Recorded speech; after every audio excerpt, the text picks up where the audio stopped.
Assalamualaikum warahmatullahi wabarakatuh. Kembali lagi dengan saya Chandrika Naura. Di sini saya akan menceritakan tentang peradaban Islam masa kenabian. Seperti yang kita tahu, pada saat periode Mekah, ada seorang pendeta yang bernama Waraqah bin Naufal. Beliau mengatakan bahwa akan lahirnya seorang utusan dari suku Quraisy, dan lebih tepatnya itu dari Bani Hashim. Saat itu wanita yang bernama Aminah sedang mengandung. Saat kandungannya mencapai usia 2 bulan, suaminya Abdullah meninggal dunia. Lalu Aminah melahirkan seorang bayi laki-laki yang diberi nama Muhammad. 6 tahun kemudian Aminah meninggal dunia. Kemudian Muhammad diasuh oleh kakeknya yang bernama Abdul Muthalib. Menjelang usia ke-8 tahun, Abdul Muthalib atau kakeknya ini meninggal dunia. Kemudian Muhammad diasuh oleh pamannya yang bernama Abu Thalib. Masa remaja beliau dihabiskan untuk menggembala dan berdagang mengikuti pamannya tadi si Abu Thalib. Lambat laun ketika umur beliau 25 tahun, beliau bertemu dengan Siti Khadijah. Lalu terjadilah pernikahan antara Nabi Muhammad SAW dengan Siti Khadijah, di mana saat itu Nabi berusia 25 tahun dan Siti Khadijah sudah berusia 40 tahun. Saat usia 40 tahun itu, Nabi diangkat menjadi Rasul dengan wahyu pertamanya pada Quran Surat Al-Alaq ayat 1-5.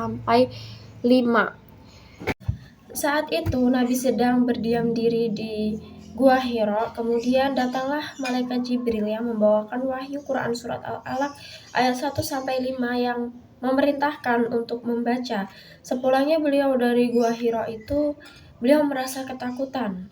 Kemudian Siti Khadijah sebagai istri menenangkan beliau, kemudian menyelimutinya. Setelah diangkat menjadi Rasul itu, beliau menyampaikan dakwah-dakwah yang diperintahkan oleh Allah Subhanahu wa Ta'ala. Nah, terdapat beberapa tahap dari dakwah beliau. Yang pertama, diam-diam di lingkungan keluarga.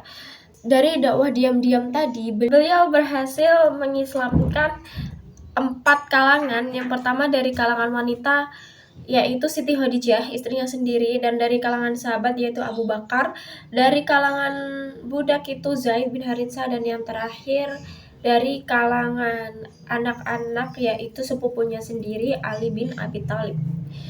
Nah, kemudian dakwah beliau berlanjut kepada turunan Abdul Muthalib. Terus dilanjutkan dengan dakwah kepada semua orang setelah wahyu Allah di Quran Surat Al-Hijr ayat 94. Nah, dakwah beliau itu tidak mudah, teman-teman. Dakwah beliau itu banyak tantangan dan rintangannya, apalagi menghadapi kafir Quraisy.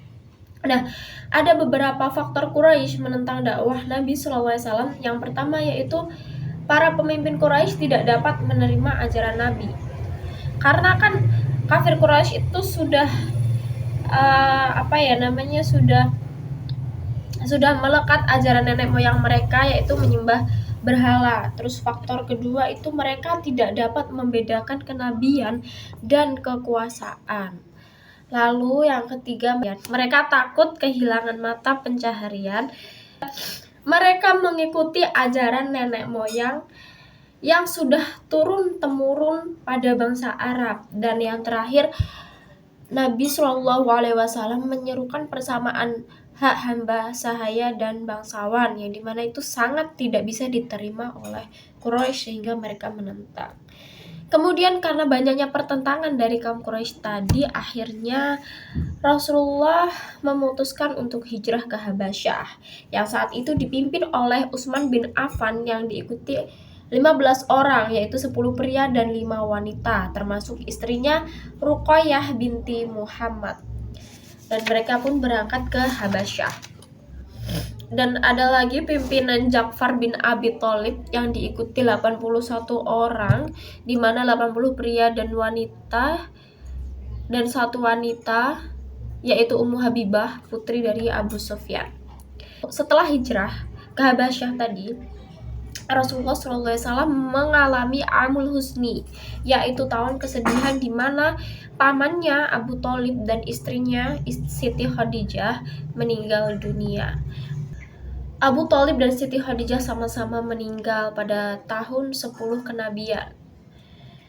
Abu Thalib meninggal pada usianya ke-87 tahun dan 3 hari kemudian disusul oleh istrinya Siti Khadijah meninggal dunia di usianya ke-65 tahun. Nah, setelah itu Nabi berdakwah ke Taif. Beliau di sana diejek, disoraki, dilempari batu hingga kepala dan badannya itu terluka. Sampai akhirnya datanglah perintah untuk Isra Mi'raj, di mana itu terjadi pada tahun 10 kenabian. Di tahun 11 kenabian ada 6 orang Khosraj itu mu'alaf. Kemudian berlanjut 12 kenabian ada 10 orang Khosraj, 2 orang suku Aus, dan seorang wanita menyatakan ikrar setia kepada Nabi Shallallahu Alaihi Wasallam. Dan di tahun ke-13 kenabian, 73 orang Yasrib meminta Nabi Shallallahu Alaihi Wasallam agar pindah ke Yasrib. Nah, selanjutnya ada di periode Madinah. Di periode Madinah ini mulai hijrah ke Yasrib dan membangun masjid pertama, yaitu Masjid Quba, serta melaksanakan sholat Jumat pada 12 Rabiul Awal yang dilaksanakan di sana sebagai sholat Jumat pertama dalam sejarah Islam. Lalu Nabi menginginkan agar seluruh umat Islam hanya memiliki satu tempat pertemuan, yaitu Baitullah. Lalu Nabi Shallallahu Alaihi Wasallam mempersaudarakan antara golongan Muhajirin dan kaum Ansor. Nah, pada awal kedatangan Rasulullah di Madinah, penduduk Madinah terdiri dari 3 kelompok, yaitu bangsa Arab Muslim, bangsa Arab non-Muslim, dan orang Yahudi. Dan setelah itu Nabi mengadakan perjanjian dalam piagam yang disebut Konstitusi Madinah. Dari isi Konstitusi Madinah ini yang pertama yaitu semua kelompok yang menandatangani piagam merupakan suatu bangsa.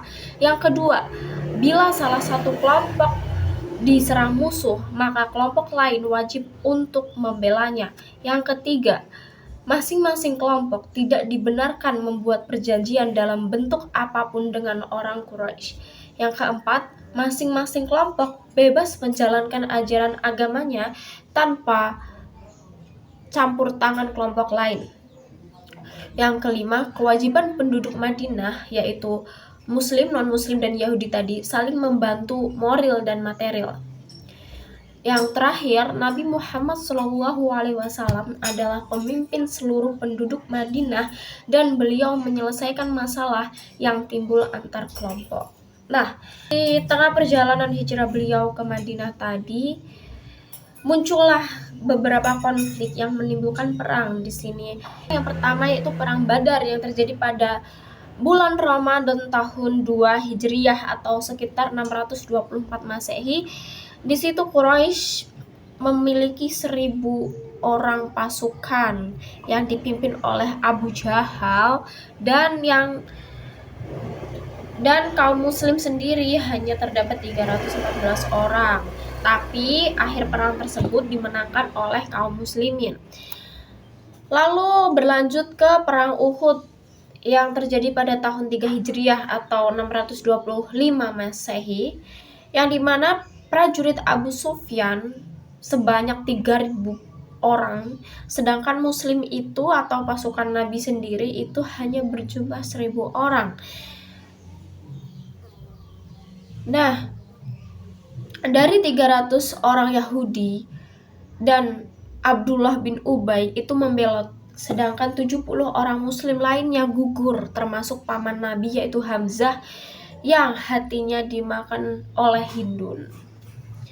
Dan perang itu berlanjut juga di bulan Syawal tahun 5 Hijriah yang dinamakan perang Khandaq, yaitu orang-orang Quraisy dan Yahudi mengungsi ke daerah Khaybar dan beberapa suku Arab lainnya yang berjumlah 10.000 tentara di bawah pimpinan Abu Sufyan dan 3.000 prajurit muslim. Setelah peperangan-peperangan tadi ada yang namanya perjanjian Hudaybiyah yang dimana terjadi pada tahun 6 Hijriah ketika ibadah haji sudah disyariatkan. Kemudian Nabi memimpin 1.000 kaum muslimin untuk melakukan ibadah umroh. Sebelum tiba di Makkah, Nabi berkemah di Hudaybiyah. Nah, apa itu isi perjanjian Hudaybiyah? Isi perjanjian Hudaybiyah itu kaum muslimin belum boleh mengunjungi Ka'bah tahun ini, tapi ditunda sampai tahun depan. Kedua, itu orang kafir Mekah yang masuk Islam tanpa izin walinya harus ditolak umat Islam. Yang ketiga, orang Islam yang ingin kembali ke Mekah dalam arti murtad harus diterima orang Quraisy. Dan yang keempat, gencatan senjata antara kedua belah pihak selama 10 tahun.